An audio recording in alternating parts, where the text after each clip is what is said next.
Welcome to Cooking with a Twist. Please remember to like and subscribe. Thank you. Today we're going to make kardhi. We're going to need 1.5 cup yogurt, 1 teaspoon turmeric, 1 teaspoon salt. You can adjust the salt to taste. 1 tablespoon of garlic paste. I'm using 2 teaspoons of red chili powder, but you can use less if you want it to be less spicy. I've also added 1/2 cup of BESAN or gram flour and 1.5 cup water. We're going to mix this really well. We're going to mix really well and make sure there are no more lumps before pouring the mixture into our pot.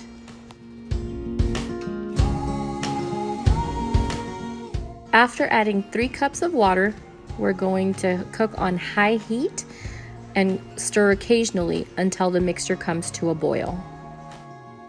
My mixture thickened really fast, so I'm adding an additional 1/2 cup of water. If your mixture is still very watery, as it should be, do not add the 1/2 cup of water. You don't need it. If you have kardhi patta, you can add that at this time. I would add about 2 or 3. I don't have it, so I'm gonna leave it out. Once the mixture has come to a boil, we're going to turn the heat to medium-low and let that cook.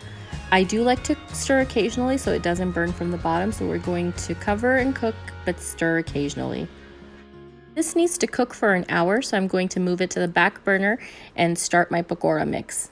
I need 1 cup of besan or gram flour, 1/2 tablespoon of garlic paste, 1/2 tablespoon of ginger paste, a pinch of salt, and 1/3 teaspoon of baking soda. Then I'm going to add 1/2 cup of water, but we're going to add it in very slowly as we mix.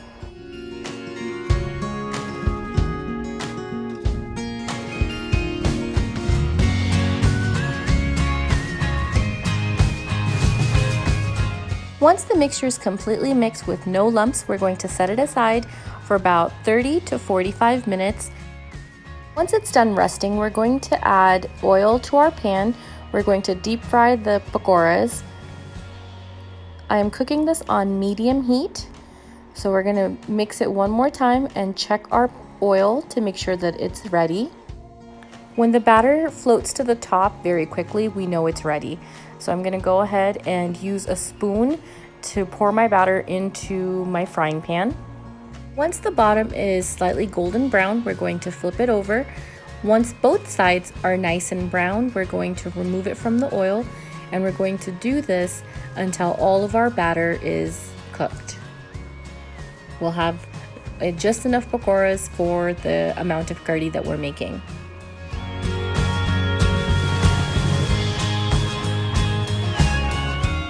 You'll notice that I'm not putting the pakoras directly into the kardhi. I'm actually setting them aside. I'm going to add them to the kardhi together once everything is cooked. I have the heat on very low under the kardhi while I prepare the baghar or the tadka. In 1/2 cup of oil, I'm going to add 1/2 an onion chopped and 1 teaspoon of cumin.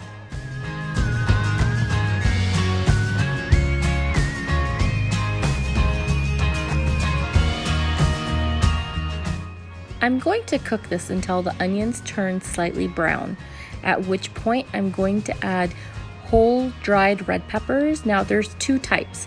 There's the long ones and the round ones. I'm going to add both at this time, but you can add one or the other, or whichever one you have. You'll notice the peppers actually get brown pretty fast, so you don't have to cook it for much longer after that. Once our baghar is complete, we're going to add that to the kardhi and mix it really well.